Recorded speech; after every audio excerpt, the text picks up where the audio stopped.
Semifinals.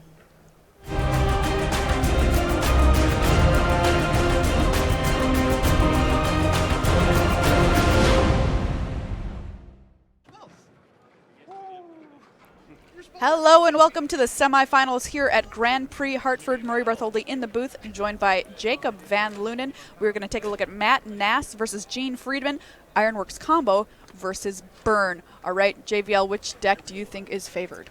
I think Ironworks combo is the favored deck simply because it is a bit faster. I think just in a vacuum, Ironworks combo is, a turn 3-4 combo deck, whereas Burn is usually on its own winning around turn 4-5. Gene Friedman does get to be on the play, being the 6th seed over the 7th seed, and that may give him a little bit of an edge here.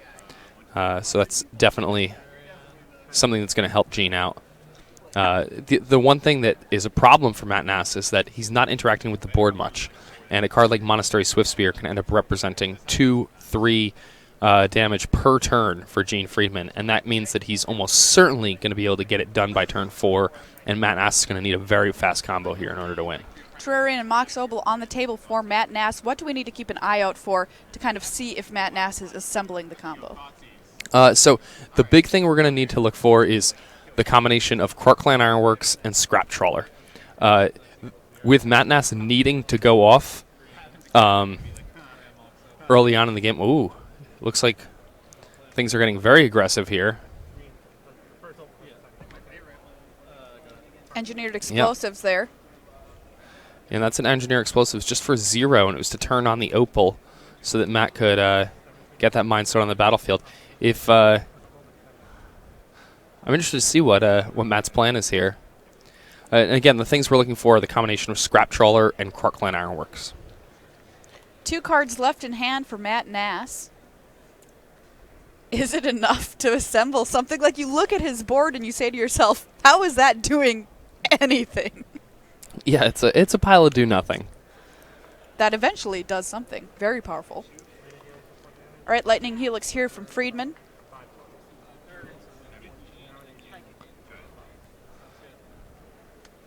And Matt already down to 14 here.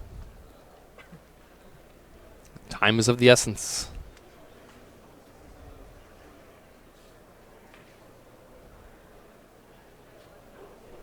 A very aggressive Opal draw last turn, or very aggressive Opal play last turn from Matt. Matt, of course, chaining top 8s with this KCI deck. Last GP that he played, and that was Modern. Managed to top 8 with this deck. Another Mind Stone here. Chromatic Star. Passes back to Gene. So if I saw correctly, I believe Matt is about to win this game on the 3rd turn. Really? I think his last 2 cards are Quark Clan Ironworks and Scrap Trawler. Oh, boy. All right, well, let's see it happen. Matt Nass taking some damage here, down to 11. And this Swiftspear, with that trigger already at 2 power. Another pair of burn spells, plus the attack from the Swiftspear, could get Matt Nass all the way down to 1 life, just shy. Wow. Being able to win the game, but it's going to be a Burrow's Charm. Burrow's Charm, here we go. Swing in. Matt's going to fall to 4. You're at 4. Here it is. If he doesn't win this turn, Gene's probably winning. Question, Eidolon of the Great Revel. If that's in play, what happens here? That's a pretty rough one. Matt Nass is going to need to get that off the battlefield via Engineered Explosives. I don't see a circumstance in which Matt Nass can go off through Eidolon. All right, here we go. Quark Clan Ironworks on the table. Scrap Trawler on the table.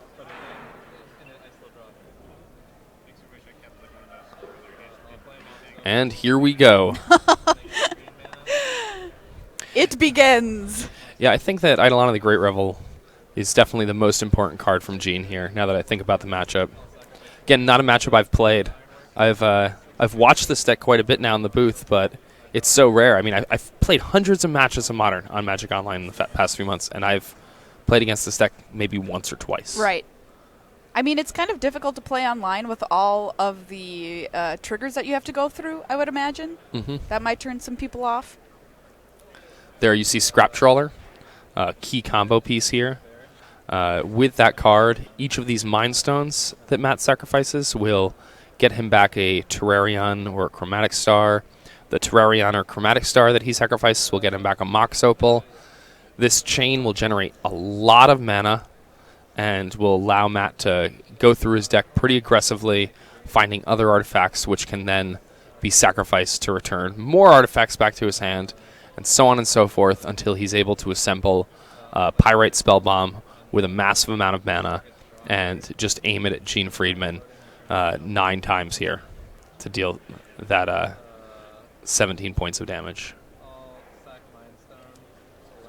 Matt Nass, top 8 Pro Tour Kaladesh, 4 team Grand Prix top 8s, and 4 individual Grand Prix top 8s.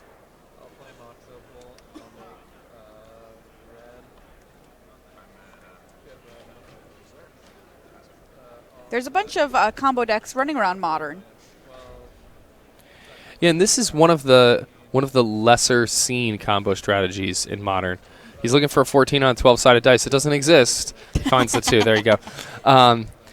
Yeah, not many people have seen this deck, and I think the only person who's really experienced much success with the deck at all is Matt Nass.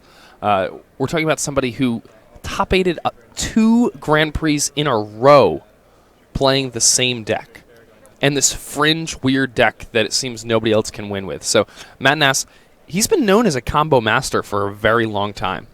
I remember close to 10 years ago now when he won, I believe it was a Grand Prix in California, playing an Elf combo deck that actually comboed pretty similarly to this in terms of the time that it took to combo off of the deck. And he has just been a combo master throughout the years. You're watching somebody in their element, hard at work, doing what they do best. I interviewed somebody, I'm trying to remember who it was, who played this deck at the last Pro Tour. And, I said to them, why this combo deck? Oh, because it's different, it's unique. Didn't have a lot of success, however, at the Pro Tour, but said I should probably just be playing Storm. Interesting. I think Matt has won a bunch of games with this deck when I've watched him that I don't believe he could have won with Storm. Sure. Then again, the sequencing with this deck is very difficult. So let's just point out what's happening here. The Mirror Retriever, when it dies, you return an artifact from your graveyard back to your hand. So that, in conjunction with Scrap Trawler, can be sacrificed to return something that cost more than it to Matt Nass's hand, which he can then play and sacrifice using the Scrap Trawler trigger to return the Mirror Retriever back to his hand. And that creates a loop that allows him to return the Pirate Spellbomb back to his hand over and over and over again. And each time he does that, he's able to return a Mox Opal back to his hand because of the Scrap Trawler trigger, which will give him the red mana to sacrifice for 2 damage. Demonstrating the loop there, Matt Nass takes the first game over Gene Friedman here in the semifinals. Let's take a look inside Gene Friedman's sideboard.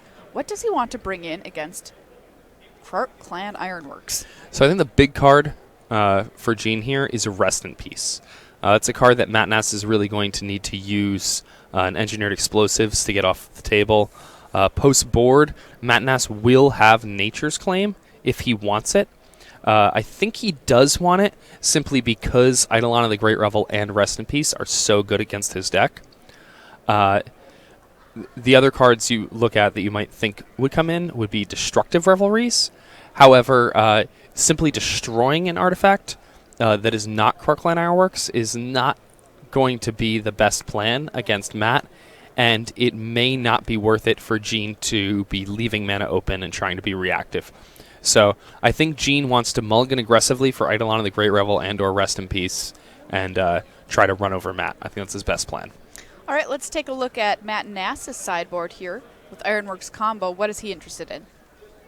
So looking at Matt's sideboard, I think that he's probably interested in bringing in Wormcoil Engine simply to have a way to win the game besides simply trying to combo out through something like an Eidolon or a Rest in Peace. He's also probably going to want to bring in Nature's Claim because it deals with that Eidolon, it deals with the Rest in Peace. Matt's deck is very concerned with what it is trying to do. Right. And he has to look at the opponent's deck and decide what the opponent can do to prevent him from doing his thing. And the thing that the red deck does is Eidolon and Rest in Peace. So that's what Matt's going to be trying to circumvent. All right, post-sideboard, which deck do you think has the advantage? So pre-sideboard, I'd said that I thought Matt Nass was favored, but I think I may have been wrong there. I think I overlooked just how good Eidolon is in this matchup. Matt did end up winning. He had a turn 3 kill. But the more I've stewed on the information, the more I've thought about it in my head, I think Eidolon is a really big factor here. I think Gene may be the favorite. However, I don't think that it's really safe to bet against Matt Nass when he's playing a combo strategy, especially at a high-stakes level like this. Matt Nass is somebody who is very used to this level of pressure. We're talking about somebody who has 8 Grand Prix top 8s. We're talking about somebody who has, how many Pro Tour top 8s does he have? Just one. But still, a Pro Tour top 8 and 8 Grand Prix top 8s. Matt's been here before, where, if most people are sitting in one of these seats playing a game of Magic for thousands of dollars, they're going to be shaking. This is a very nerve-wracking situation. For Matt, this is old hat at this point. Update from some of our other tables, the semifinals, or one of our other tables. Michael Mapson up a game over Kellen Pastor, so Amulet Titan up a game over Boggles currently. Yeah, Michael, pretty incredible story. He's a judge and playing this weekend. Hundreds of matches under his belt with Amulet Titan. Yeah, he's been a judge for 4 years, I think he told us. And I went over to kind of like the judges area, and I grabbed a piece of candy, and I came back and was eating it through the feature match area. He goes, "Where'd you get that?" I'm like, "Oh, it's the judges stand." He's like, "Well, I'm a judge. They should give me one." Nice. I think it's cool to see judges doing well at Magic events too, get a chance to kind of take a break and play. Especially with the deck that, it's kind of something of a zombie. You thought it was dead, but it's back. I mean, you look at this top 8, we're down to 4 players left out of a tournament that was capped. A tournament that had at least 1,800 people here. And 2 of the 4 remaining decks in this tournament are Krark Clan Ironworks combo and Amulet of Vigor combo. And the other 2 decks are Burn and Boggles. So, if you're looking for a format where you can do what you want to do and do well, look no further than Modern in its current, iteration. Yeah, definitely some surprises here in our top 8. That's for sure. Taking a look at what decks did well this weekend, making it into Day 2. Affinity, nearly 10% of the field here on Day 2. 33 decks.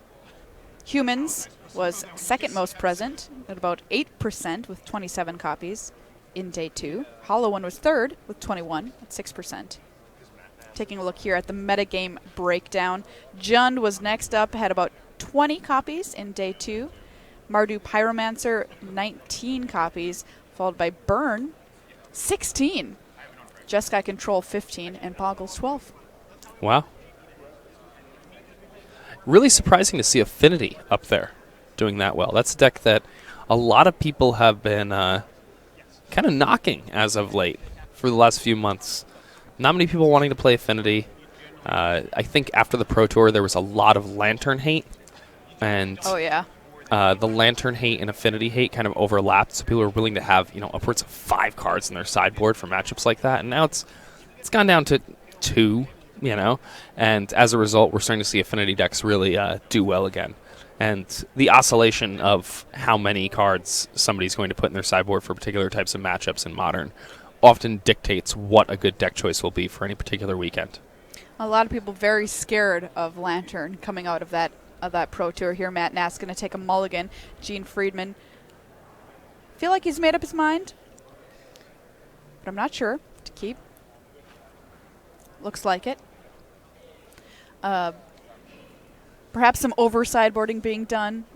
Worried about Lantern, which, to be fair, is a very good deck to be scared of.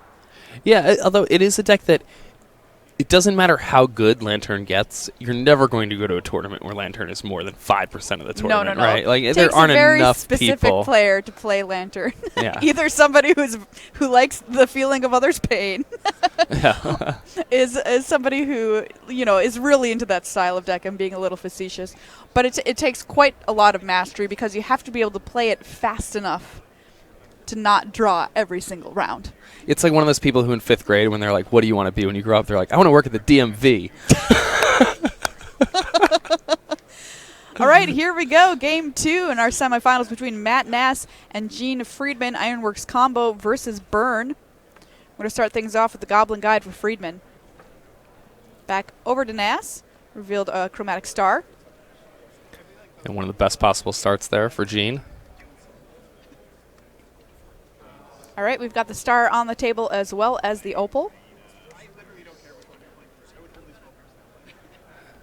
It looks like Gene has the Eidolon.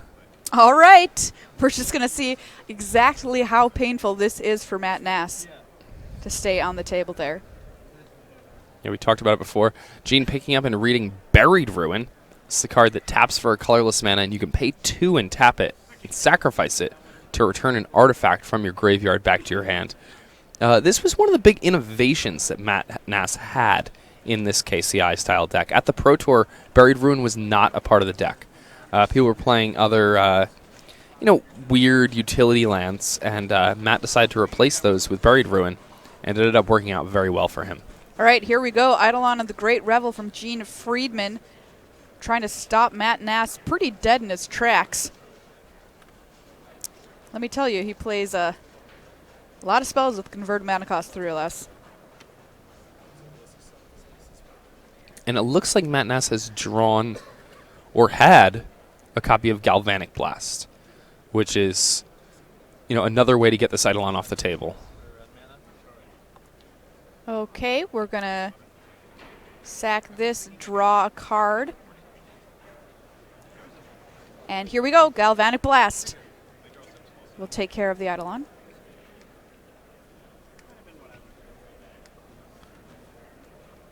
Another star here for Matt Nass. So out of the woods a little bit for now. Still life total dwindling a bit. Let's see what else Gene Friedman can add to the battlefield or the table right now. Monastery Swift Spear. Rift Bolt on suspend. Burn wants to go fast, but I doubt it's ever wanted to go this fast. Yeah. And I think Gene may be out of gas at this point. I think that his hand may just be 2 lands now. Oh, no, there's a Skullcrack there. Okay, Matt Nass down to 11. Eidolon off the table very, very critically.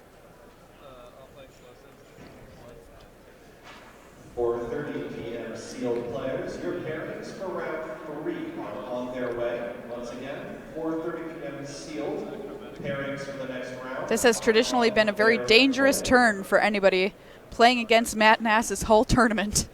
Yeah. Let's see what he can do. There's a Pyrite Spellbomb in hand. Saw him pick off a bunch of elves with that earlier in this top 8 before he killed the elves player.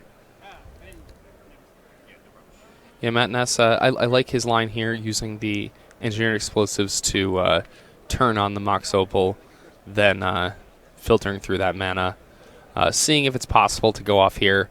If not, he has the insurance plan of sacrificing his engineered explosives for 1 and getting the Goblin Guide and Monastery Swift Spirit off the table, meaning that it's pretty unlikely that he'll die in the following turn. You saw Matt Nass there kind of do a little grimace. Can I make it happen? Ancient Stirrings. Oh, and this is very dangerous here. Why do you say that? Well, now he doesn't have the mana online right now to sacrifice this explosives. He got that Buried Ruin, so he's going to go ahead and do that. But I imagine that means he probably already has some amount of combo in hand. And with only the Opal and no Metalcraft, it's going to be hard to go off next turn. All right, we pass the turn back over to Friedman. Matt Nass down to 8. We know the Skullcrack in hand for Friedman. And it looks like Matt's going to get a couple of extra turns down because there's no card in Gene's deck that just does 5 right out of the all by itself. With 2 more turns, I imagine Matt's going to be able to find a way to win this game. Thicker Wellspring here for Nass. We'll draw him a card.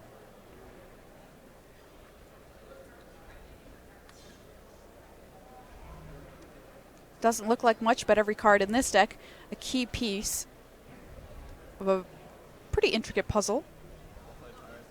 Spellbomb.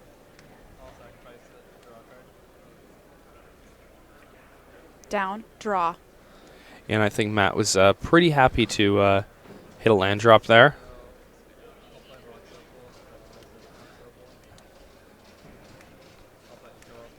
Another Wellspring, another draw.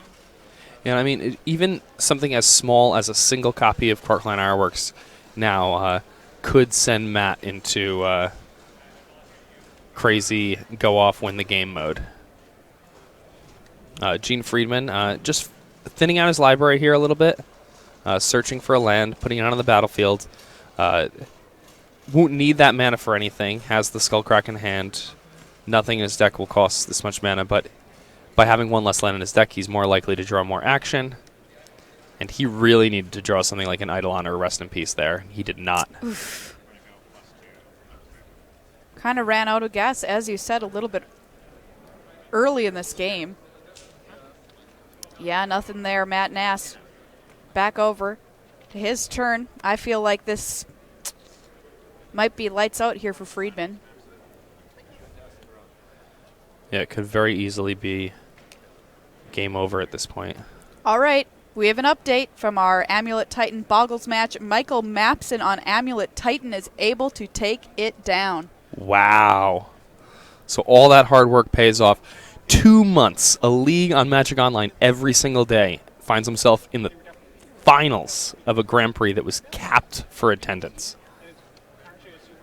Well done to him. Congratulations, Michael Mapson. Great run for Kellen Pastor, playing my pet deck, and my choice to take the whole thing down, so I'm out of it now. Only Rich is in it here, but Gene would have to make a massive comeback in this game. And having drawn a land last turn, Gene can't even win with another draw step here, so Matt's going to have at least 1 more turn beyond this. He doesn't know that, though. Sure. If I'm in Matt's seat, I feel a lot of pressure to win on this turn right now. Explosives here from Matt Nass. 4-2.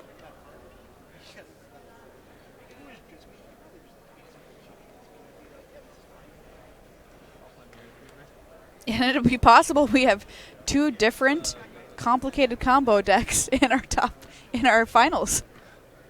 Yeah, I mean, it's kind of exciting that the finals of the Modern Tournament, after, it comes in, people are like, oh, finally this crazy format's been solved, the Humans, Hollow One, Boggles, and then the finals is Ironworks and Amulet Titan. I don't think anybody would have ever called that. Like, here, let me blow your mind real quick. Not a great draw there for Friedman. So Matt land. sacrificing Engineer Explosives for 2, destroying a bunch of his own permanents there. Bye. Is going to use this Mirror Retriever to return a Chromatic Star to his hand, then going to draw a card off both of these Ichor Wellsprings dying. So by sacrificing that, yeah, he destroys a bunch of his own permanents that weren't doing anything, but he draws 3 cards in the process. Not too often against Burn that you get this much time, but Gene has drawn a lot of lands, and Matt has been careful to take advantage. I want to ask kind of a general question about this deck. It involves obviously a lot of artifacts, which traditionally can be pretty susceptible to some sideboard hate in Modern. Why do you think this deck can survive that? So when you're playing this deck, you don't care if somebody kills your artifacts. That's absolutely fine for you. Part of your plan is to sacrifice your artifacts.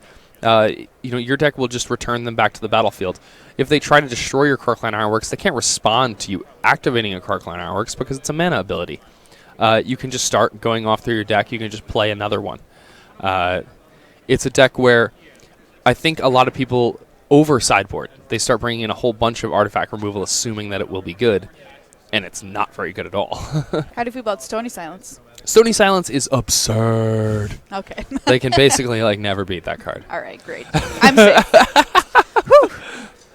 The thing is, it's just insanely fast, right? Yeah. A lot of times you just don't have time to even play Stony. There is the Ironworks, and there is the Scrap Trawler. And, he didn't have a ton in play, so he may not actually be able to go infinite here. But with a Buried Ruin, getting back a Mirror Retriever, it seems like the lights are out. This Mirror Retriever can be sacrificed. That sacrifice, it can use the Scrap Trawler trigger to return a star. The Retriever itself can return an Ichor Wellspring. So that Retriever will then represent, another 3 cards. Then he has another Buried Ruin that can get back another Mirror Retriever, which can represent another 3 cards. And if he's drawing a total of... he also has Opals in the graveyard, so he's also generating tons of mana through doing all of that. So he's going to be drawing, around 8 cards, producing tons and tons of mana just through the Buried Ruins that he has on the table. I think Matt Nass is fine here. He's going to find a way to win. Taking a step away from the table, perhaps to talk to a judge. Not really sure.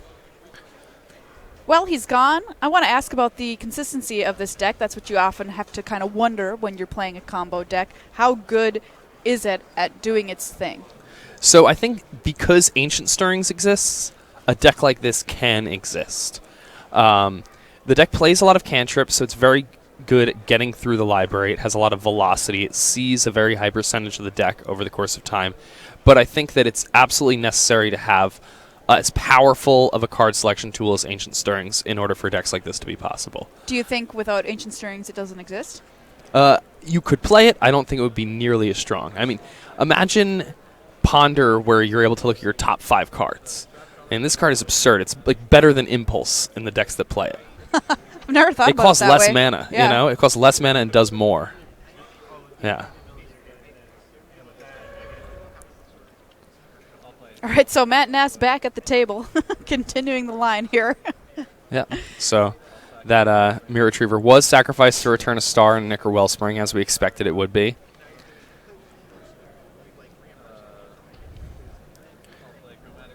The star can be sacrificed, returning an Opal. And so it netted 1 mana. The Opal will net 3 mana through the process with the Ironworks and the Trawler. Then that extra 3 mana, he can produce a green or a red, whichever he feels like. Then a couple more colorless. And now he has another Buried Ruin, access to that, if he wants to draw another 3 cards and produce another however many mana. Wow. Via another Mirror Retriever. Yeah, Matt Nass just totally going off here. Somebody in chat asks, can we start giving combo decks breakfast names again? So Egg's a famous combo deck. If Ironworks got a breakfast name, I'm going to suggest Fork, as it is made of many artifacts. Grape Nuts. Nice. Yeah. Oh, Rashad. Yeah, I feel like Cheerios kind of brought that tradition back a little bit this weekend. Yeah, you're right. You know? Cheerios was here this weekend. We saw that deck on cam. Yeah. 2 copies in day 2. Yeah, somebody was 11-2 with that deck. Cast iron skillet works. Yeah. That's pretty good. I do like the idea of Fruit Loops, too, because it is generating a loop. That's true. It is generating a loop. Unfortunately, I don't know how fruit fits into it, but the loop part I'm in for. Well, fruit is colorful, and Mox Opal produces all 5 colors of mana. There you go. Steel cut oats also suggested. Great suggestion. Steel cut oats is my pick. That's really good. Whoever came up with that, you're a genius. Yeah. So this Ironworks is going to allow Matt Nass to return the Mirror Retriever, and the Mirror Retriever will allow Matt to return the Ironworks, and then the Mirror Retriever will also net a bunch of mana through its Trawler hitting the star, which will then hit the Opal. To type what happens through the combo, it would require 1,500 words. Oh, so if you have an essay due tomorrow, there is a quick workaround. Yeah. you're home free. Skull crack. All right. There's the handshake. Matt Nass over Gene Friedman with burn. Ironworks combo is moving on to our finals here, where it will face Amulet Titan in the hands of Michael Mapson. Congratulations to Gene Friedman on a great run. Matt Nass as well, making it into the finals. Team shorts. Who needs pants when you can wear shorts? That's what Matt Nass says every time he plays Boggles, probably. Into our finals, there's a look at our top 8 bracket here at Grand Prix Hartford. So it's time, JVL, our last, almost second to last, card of the match. What do you pick? I'm going to have to go with Corkline Ironworks again. I mean, straightforward. That's the card that does it all. There you see it on your screen. Corkline Ironworks, and we're assembling all of our cards of the match from this weekend into one graphic, so you can kind of get a story of the whole tournament, which is pretty cool. Corkline Ironworks, of course, chosen as the card of the match, I think, once before. Yeah, I think the very last round. Wow, what a card and what a deck. What do you make of this thing? Are people going to be picking this up, Jake? I don't know. It didn't seem like anybody picked it up after Matt Nass top-8'd in GP Phoenix with the deck. I didn't see anybody with it when I looked around. But here, Matt Nass now in the finals of a GP after having just top-8'd the last modern GP with the deck. I imagine we're going to be seeing a little more KCI in our near future. Certainly sending a message there. All right, well, stay tuned. Don't go anywhere. Your finals are coming up. Amulet Titan versus KCI.